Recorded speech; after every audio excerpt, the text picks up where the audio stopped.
자유의 창 시청자 여러분 반갑습니다. 자유의 창 김재홍입니다. 백악관의 트럼프 대통령 소식을 알기가 정말 하늘의 별따기죠. 정말 알기 어려운데 마이필로우라는 그 침구류를 만드는 회사 같습니다. 그 마이필로우사의 CEO 마이클 린델 씨를 통해서 백악관의 동정이 하나 힌트가 나왔습니다. 마이클 린델 씨가 트럼프 대통령하고 꽤 절친한 사이로 알려져 있는데 독실한 신앙인이고 기독교인이고 해서 트럼프 대통령하고 이제 공통점이 있는 것 같습니다. 이 마이클 린델 씨는 평소에 계엄령을 선포해서 헌법을 지켜달라 하는 그런 의견을 트럼프 대통령에게 제시해 왔던 인물로 알려져 있습니다. 자, 이분이 하나 힌트를 흘렸는데 백악관에서 회의를 하고 나오면서 손에 서류를 하나 들고 있는 거죠. 그리고 그 앞에는 카메라를 든 기자들이 무수히 많이 있었다고 합니다. 자, 커피를 한 잔 마시고 나오면서 백악관 내에서 트럼프 대통령하고 회의를 했는데 그 회의 자료라고 볼 수 있는 서류를 손에 들고 있는 거죠. 자, 그 서류를 기자들이 그 매의 눈으로 놓치지 않고 카메라의 눈으로 포착을 했습니다. 그리고 카메라는 이제 확대를 해보면 그 내용을 알 수가 있었다는 거죠. 그 내용을 보니까 이제 일부는 그 가려진 부분도 있지만 그 보여지는 부분만 보니까 내용이 백악관에서 어떤 내용을 가지고 회의를 했는지 알만하더라 이겁니다. 알만해요. 그 단어들이 나오는 것이 참 심상치 않은 겁니다. 보니까 마샬로도 나오고 반란법도 나오고요. 그 다음에 CIA와 관련된 내용도 나옵니다. 그래서 요 내용을 이제 요 정도 사이즈로도 알 수 있지만 자 조금 더 큰 글씨로 확대해서 보게 되면 자 확대하면 좀 흐려지는데요. 아무튼 제일 위의 문장이 taken immediately to save the 무언가 있고 또 the constitution이라고 있습니다. constitution이에요. 헌법입니다. 헌법. 그리고 to save 지키기 위해서 구하기 위해서 즉각적으로 무언가를 취해야 된다라고 주장을 하는 겁니다.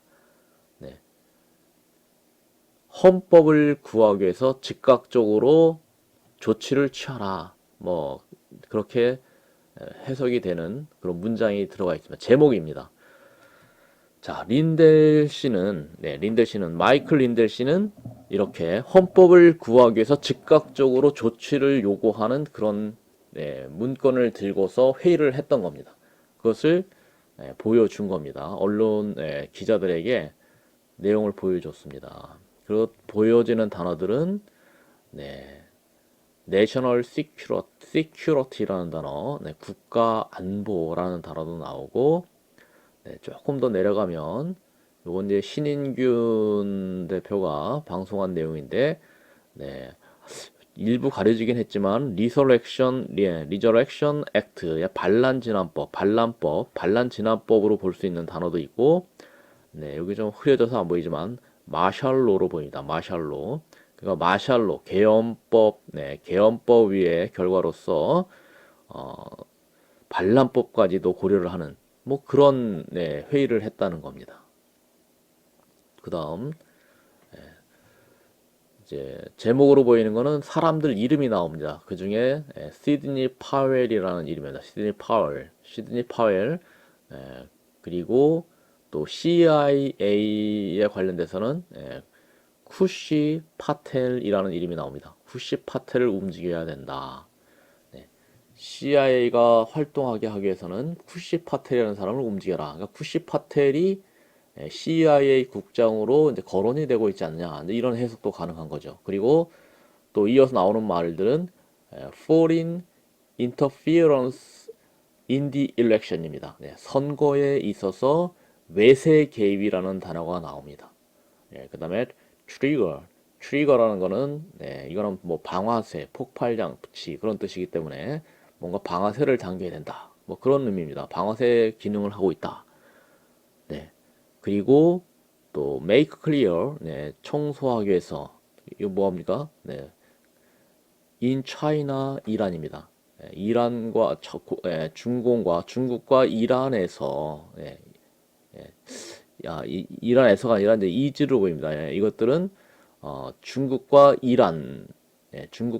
이란이다 이렇게 표현합니다. 중국과 이란. 그러니까 중국과 이란이 개입되었다는 그 foreign interference, 그러니까 외세 개입, 선거에 있어서 외세 개입이고 거기에 거론되는 국가의 명칭이 차이나와 이란이 거론되고 있는 겁니다. 자, 이렇게 이 내용만 갖고도 일부 사진 속에서 해독 가능한 단어만 가지고도 백악관 내에서 트럼프 대통령과 마이클 린델 씨를 비롯한 그 회의 참석자들이 어떤 내용을 가지고 회의를 했는지 보여준 겁니다. 그리고 정말 중요한 내용은 검은색 사인펜으로 지워서 안 보여줬습니다. 보여줄 수 없는 것은 안 보여주고 이것이 현지 시각으로 1월 15일에 일어난 일이라고 하니까 자, 1월 15일이면 이제 1월 20일을 불과 한 5일 앞둔 시점에 린델 씨가 백악관에서 무엇을 놓고 회의를 하는지를 언론에 흘린 겁니다. 자, 그럼 이제 이걸 놓고 이 린델 씨가 이런 문건을 언론에 이제 흘려준 거죠. 자, 이 사진 한 장이 어떤 그 기자회견보다도 더 관심을 끄는 거예요. 만약에 백악관 측에서 트럼프 대통령 측에서 이것을 기자회견을 하겠다라고 하면 이 청개구리 같은 CNN, 뭐 MBC 이런 그 소위 말해서 빅 미디어가 제대로 보도를 해줄 리가 없잖아요. 그런데 이거는 뭐 슬쩍 흘린 것이 기자회견보다도 더 효과 만빵인 것 같아요. 더 관심이 많고 몰래 찾아낸 뭐 자료일수록 더 기사 가치가 있는 듯이 더 퍼나르게 나름인 거죠. 그러니까 어떻게 보면 기자들의 어떤 그 속성, 심리를 좀 이용하는 것 같아요. 이게 꿈보다는 해몽이라고요. 꿈보다는 해몽이라고 이게 아마도 이것이 의도적으로 흘린 게 아닐까라고 저는 생각합니다. 네. 자, 그러면 어떤 분은 이제 이 사건을 두고 해석을 하는데 이게 유튜버들 중에서 참 이게 바라보는 시각이 다릅니다. 똑같은 사안을 두고도 어쩜 그렇게 해석들이 다른지 참 다양합니다. 그래서 저도 그런 해석들이 전부가 아니다라는 의미에서 제가 또는 이 영상을 올려드리는 건데요. 왜냐하면 바라보는 시각이 다른 거예요. 너무 달라요. 그 다른 분의 의견이 좀 저로서는 개인적으로 좀 실망스럽습니다. 어떤 식으로 해석하냐? 이제 트럼프 대통령이 이제 와서 마이클 린델 씨 같은 분하고 반란법이니 개헌법이니 이렇게 논의를 하는 것이 이미 실기를 했다라는 식으로 트럼프 대통령이 이미 실기를 한 상태에서 뒤늦게 발동이 걸리려고 하는 것이다. 이미 임기가 다 끝나가는 마당에 소용없는 짓을 하고 있는 것이다 라는 해석을 하는 거예요. 그리고 트럼프 대통령이 왜 실기를 했느냐? 트럼프 대통령은 가진 것이 많은 부자이기 때문에 가진 것이 많은 부자는 보수적이 될 수밖에 없다. 가진 것을 잃지 않기 위해서 제때에 뭔가 혁신적인 획기적인 조치를 취할 수가 없었다. 그렇게 트럼프 대통령이 실기할 수밖에 없었던 이유를 가진 것이 많은 부자이기 때문에 뭐 이렇게 해석을 해버리는 거예요. 그러니까 자, 그 해석만 보고 있게 되면 이 지금 린델 씨가 들고 나온 이 문건의 해석이 좀 잘못된 것 같아요. 좀 그렇게 해석해서는 안 될 것 같아요. 저는 좀 해석이 다릅니다. 꿈보다는 해몽. 자, 우선은 린델 씨는 거의 의도적으로 이 문건을 흘린 것 같고요. 기자들에게 노출을 시켰다고 봅니다. 노출을 시킨 데는 뭔가 이유가 있다는 거죠. 자, 왜 하필이면 이 시점에 저런 문건을 노출시켰느냐? 그것은 계엄령이나 반란법을 동원하게 되면 당연히 그 반발 작용이 있습니다. 그런데 트럼프 대통령이 미처 준비가 안 된 상황에서 계엄이니 반란법이니 언급을 하게 되면 바이든이나 낸시 펠로시 측으로부터 반격을 받으면 그것을 미처 대응할 수 없는 상황이 될 수가 있는 겁니다. 오히려 트럼프 대통령이 준비 안 된 상태에서 적을 맞게 되면 오히려 궁지에 몰리는 수가 있는 거예요. 그런데 현재는 1월 11일부터 워싱턴 DC에 군을 배치를 했습니다.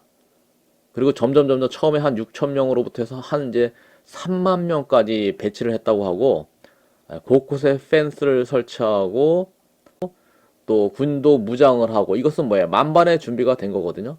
만반의 준비가 돼 있어요. 이것은 계엄령이나 반란법, 반란진화법을 발동하지 않고도 이제 거의 계엄령에 준하는 정도의 군사력을 동원한 상태란 말이죠. 자, 이 정도 되면은 이제 낸시 펠로시나 바이든 측에서 그 안티파 이런 세력들을 동원해 가지고 BLM, 안티파 이것들을 동원해서 트럼프 대통령에게 반발하는 소요를 일으키더라도 충분히 제압할 수 있는 준비가 된 상태죠. 네. 뭐 상가의 폭동에 대비해서 합판으로 상가의 도도 다 가려놓은 상태. 뭐 이쯤 되면은 피해를 줄일 수 있는 나름 조치가 된 상태니까 이쯤에서는 이제 계엄령이니 반란진화법이니 이런 것을 거론할 때가 됐다는 거죠. 때가 되니까 이제 드디어 때에 맞춰서 언론에 어떤 의도를 갖고 있는지를 흘린 건데 그것을 가지고 해석을 이미 트럼프 대통령이 실기를 했고 좋은 시절 다 보냈고 뒤늦게 발동 걸렸다. 그리고 트럼프 대통령이 그렇게 뒤늦게 발동 걸리고 좋은 기회를 다 놓친 것은 가진 게 많은 부자여서 가진 것을 잃을까봐 결국은 조치를 취하지 못하고 결국은 정권을 바이든에게 넘겨주는 것이다. 이런 식의 실망스러운 해석을 하면 안 될 것 같아요. 그러면 안 됩니다. 이거는 트럼프 대통령은 이제 모든 그 합법적인 절차를 소진해야만 했다라고 표현했습니다. 그 리누드 변호사의 말에 의하면 트럼프 대통령으로서는 비상 조치를 취하려면 비상이라는 것은 도저히 합법적인 절차로는 안 되는 거 아닙니까? 합법적인 절차도 안 해보고 바로 비상으로 들어가면 욕먹거든요. 그러니까 합법적인 절차를 전부 태워버려야 됩니다. 다 써야 됩니다. 다 사용하고 난 다음에 더 이상 쓸 돈이 없다 할 때 쓰는 돈이 비상금이잖아요. 비상금을 쓰려고 그러면 이미 쓸 돈 다 쓰고 난 다음에 이제 나머지 긴급한 상황을 대비해서 갖고 있는 돈을 쓰는 게 비상금입니다. 그 비상금처럼 비상조치법이라는 것은 모든 합법적인 절차를 다 사용하고 난 다음에 그 다음에 사용하는 겁니다. 트럼프 대통령은 그 합법적인 절차를 이제 마지막까지 몰고 오면서 다 사용했다는 거죠. 그럼 누가 봐도 트럼프 대통령이 비상조치를 취할 수밖에 없는 상황으로 이해를 하고 있는 상황이죠. 이 상황에서 계엄령을 선포하고 반란법을 적용하고 계엄령을 거론하니까 드디어 안티파가 반발하고 소요를 일으키고 BLM이 폭동을 일으키고 이 상황은 이제 드디어 반란법을 적용할 수가 있는 거고 또 선거에 있어서 외세를 끌어들여서 외세 개입에 의한 선거 훔치기, 선거 도둑질까지도 거론되면서 반란자들을 이제 잡아들일 수 있는, 체포할 수 있는 그런 때가 되었다, 시기가 되었다 이렇게 해석을 하는 게 맞지 않나 저는 그렇게 보고 있습니다. 제 해석입니다. 정말 같은 사안을 놓고도 정말 해석이 달라지는 이 상황 많이 혼란스러우실 텐데 그래도 전곡을 찌르는 뭔가 해석을 하시는 게 필요하지 뭐 말이 많고 많은 영상을 찍어낸다는 게 중요한 것 같지는 않습니다. 사안을 하나 보더라도 제대로 봐야 된다 그런 주장을 하고 싶습니다. 그런 의견입니다. 자, 오늘 영상 함께 해주셔서 감사하고요. 또 좋아요 한 번씩 눌러주시고 나가시면 고맙겠습니다. 다음에 또 뵙겠습니다.